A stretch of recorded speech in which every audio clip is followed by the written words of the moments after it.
मध्य पूर्व की राजनीति, ऊर्जा सुरक्षा और वैश्विक शक्ति संतुलन के केंद्र में सऊदी अरब की भूमिका हमेशा से निर्णायक रही है। लेकिन आज ये भूमिका एक नए मोड़ पर पहुंचती दिखाई दे रही है, जहां रक्षा सहयोग, सामरिक हित और कूटनीतिक समझौतों का ताना बाना न सिर्फ अमेरिका सऊदी रिश्तों को परिभाषित कर रहा है, बल्कि इजराइल, चीन और रूस जैसे खिलाड़ियों के लिए भी नई चुनौतियां पैदा कर रहा है। अमेरिका से F-35 लड़ाकू विमानों की खरीद को लेकर उठी चर्चाएं इस नए भू राजनीतिक अध्याय का ताज़ा उदाहरण है। सऊदी क्राउन प्रिंस मोहम्मद बिन सलमान की आगामी अमेरिका यात्रा से पहले अरबों डॉलर के F-35 सौदे को लेकर जो हलचल मची है, वो किसी एक रक्षा सौदे तक सीमित नहीं है। ये अमेरिका और सऊदी अरब के बीच बदलती प्राथमिकताओं, विश्वास के नए आयामों और क्षेत्रीय शक्ति संतुलन की गहराती जटिलताओं को भी उजागर करती है।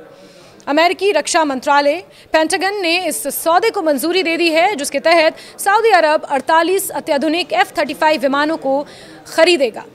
किंतु इस सौदे का भविष्य अब भी अमेरिकी राष्ट्रपति और कांग्रेस की अंतिम स्वीकृति पर निर्भर करता है, और यहीं से इस कहानी में भू राजनीतिक का वास्तविक रंग उभरता है। अमेरिकी कांग्रेस में इस सौदे को लेकर मतभेद गहरे हैं। डेमोक्रेटिक पार्टी के कई नेता सऊदी अरब में मानवाधिकार रिकॉर्ड और इजराइल के साथ उसके ठंडे रिश्तों को देखते हुए इस समझौते पर सवाल उठा रहे हैं। उनका मानना है कि किसी भी रक्षा सहयोग को तभी आगे बढ़ाया जाना चाहिए जब रियाद इजराइल के साथ अपने संबंध सामान्य करने की दिशा में ठोस कदम उठाए। ये वही दबाव है जो अब्राहम अकॉर्ड्स के समय भी देखा गया था, जब संयुक्त अरब अमीरात को F-35 विमान बेचने का समझौता इजराइल की सहमति से सशर्त किया गया था। लेकिन सऊदी अरब की स्थिति भिन्न है। वो अपने राष्ट्रीय हितों को इजराइल से जुड़ी किसी भी शर्त पर निर्भर नहीं करना चाहता। सऊदी लेखक और विश्लेषक मुबारक अल अतियाह के अनुसार सऊदी नेतृत्व इस बात से भली भांति वाकिफ है कि अमेरिकी कांग्रेस की मंजूरी के बिना ये सौदा आगे नहीं बढ़ सकता, मगर रियाद इस प्रक्रिया को अमेरिकी कानून का हिस्सा मानता है और इसे अपने हितों के विपरीत नहीं देखता। उनके अनुसार राष्ट्रपति डोनाल्ड ट्रंप इस सौदे को अपने कार्यकाल में आगे बढ़ाने के इच्छुक हैं, क्योंकि वो सऊदी अरब को एक रणनीतिक सहयोगी के रूप में देखते हैं। ट्रंप प्रशासन के नजरिए से सऊदी अरब की रक्षा जरूरतें केवल हथियारों का मुद्दा नहीं, बल्कि अमेरिकी विदेश नीति का एक प्रमुख स्तंभ है, जिसका उद्देश्य मध्य पूर्व में चीनी और रूस जैसे विरोधियों की पकड़ को कमजोर करना है। दरअसल ट्रंप की ये चिंता नई नहीं है। कई मौकों पर उन्होंने कहा है कि यदि अमेरिका अपने सहयोगियों की रक्षा जरूरतें पूरी नहीं करेगा, तो वो चीन या रूस की ओर रुख कर सकते हैं। यही कारण है कि व्हाइट हाउस सऊदी अरब को अमेरिका के लिए न केवल ऊर्जा सहयोगी बल्कि रक्षा साझेदार के रूप में भी देखता है। इस रणनीतिक दृष्टिकोण का एक हिस्सा मई 2025 में हुए उस व्यापक समझौते में भी झलकता है, जिसके तहत अमेरिका ने सऊदी अरब के साथ लगभग 600 अरब डॉलर का सहयोग पैकेज घोषित किया। इसमें से 142 अरब डॉलर केवल रक्षा सौदों से संबंधित थे, जिनमें F-35 विमानों की खरीद भी शामिल थी। लेकिन ये सौदा अमेरिकी विदेश नीति में एक अहम बदलाव का संकेत भी देता है। यदि सऊदी अरब को F-35 जैसे अत्याधुनिक विमान मिलते हैं, तो ये मध्य पूर्व में इजराइल की सैन्य श्रेष्ठता को चुनौती दे सकता है, जिसे अमेरिका दशकों से क्वालिटेटिव मिलिट्री एज के नाम पर सुरक्षित रखता आया है। यही कारण है कि इजराइल ने इस प्रस्ताव पर गहरी चिंता जताई है। इजरायली मीडिया के मुताबिक F-35 की बिक्री भविष्य में इजराइल की सुरक्षा के लिए गंभीर खतरा बन सकती है, विशेषकर तब जब सऊदी अरब और इजराइल के बीच रिश्ते अब भी औपचारिक रूप से सामान्य नहीं हुए हैं। दूसरी ओर सऊदी अरब का दृष्टिकोण बिल्कुल अलग है। वो खुद को एक जिम्मेदार शक्ति के रूप में पेश करना चाहता है, जो ना तो क्षेत्र में विस्तारवादी महत्वाकांक्षा रखता है और ना ही किसी देश की संप्रभुता को चुनौती देना चाहता है।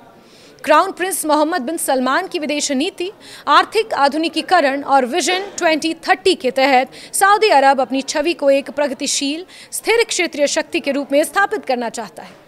इस नीति के तहत वो अमेरिका से सिर्फ हथियार ही नहीं, बल्कि एक व्यापक सुरक्षा गारंटी चाहता है, जिसमें किसी हमले की स्थिति में अमेरिका उसकी रक्षा के लिए बाध्य हो। यहाँ सऊदी अरब की तुलना कतर से की जा सकती है। हाल ही में अमेरिका ने कतर के साथ एक रक्षा समझौता किया है, जिसके तहत कतर पर किसी भी हमले को अमेरिका की शांति और सुरक्षा के लिए खतरा माना जाएगा। लेकिन ये समझौता राष्ट्रपति के कार्यकारी आदेश पर आधारित है, जिसे भविष्य में बदला या निरस्त भी किया जा सकता है। सऊदी अरब ऐसी अस्थायी सुरक्षा गारंटी से संतुष्ट नहीं है।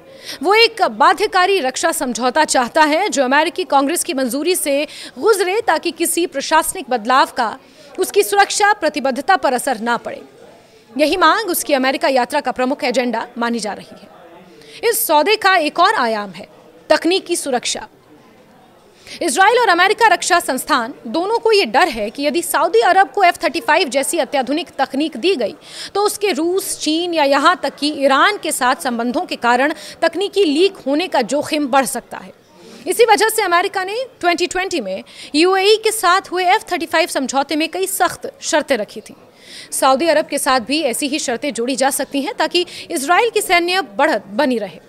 इसके बावजूद ये कहना कठिन होगा कि सऊदी अरब की F-35 महत्वाकांक्षा केवल तकनीकी या सैन्य दृष्टिकोण से प्रेरित है। ये सौदा प्रतीकात्मक रूप से भी बहुत महत्वपूर्ण है। ये सऊदी अरब की बदलती विदेश नीति का प्रतिनिधित्व करता है, जो अब अमेरिकी सुरक्षा पर पूर्ण निर्भरता से आगे बढ़कर विविध साझेदारी की ओर झुक रही है। रियाद अब चीन और रूस जैसे देशों के साथ भी रक्षा और ऊर्जा सहयोग बढ़ा रहा है, लेकिन वो अमेरिका को अपनी प्राथमिकता साझेदारी से बाहर नहीं करना चाहता। सऊदी अरब के लिए F-35 सौदा उसकी सामरिक स्वतंत्रता और वैश्विक शक्ति संतुलन में अपनी भूमिका को परिभाषित करने का अवसर है। वहीं अमेरिका के लिए यह सौदा मध्य पूर्व में अपनी घटती पकड़ को पुनर्स्थापित करने और चीन रूस के प्रभाव को रोकने की एक रणनीतिक चाल हो सकती है। इस बीच इजराइल को लेकर सऊदी अरब की स्थिति अब भी दृढ़ है।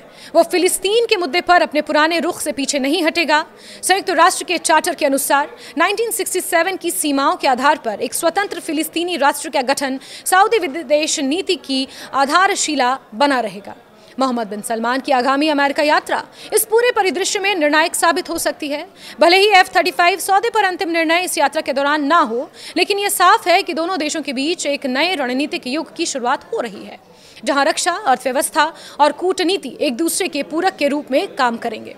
आखिरकार F-35 केवल एक विमान नहीं, बल्कि उस बदलती दुनिया का प्रतीक है जहां शक्ति, सुरक्षा, साझेदारी के समीकरण नए सिरे से लिखे जा रहे हैं। और इस नए भू राजनीतिक मंच पर सऊदी अरब, अमेरिका और इजराइल तीनों को यह तय करना होगा कि वो भविष्य की इस साझी उड़ान में किस दिशा में आगे बढ़ना चाहते हैं।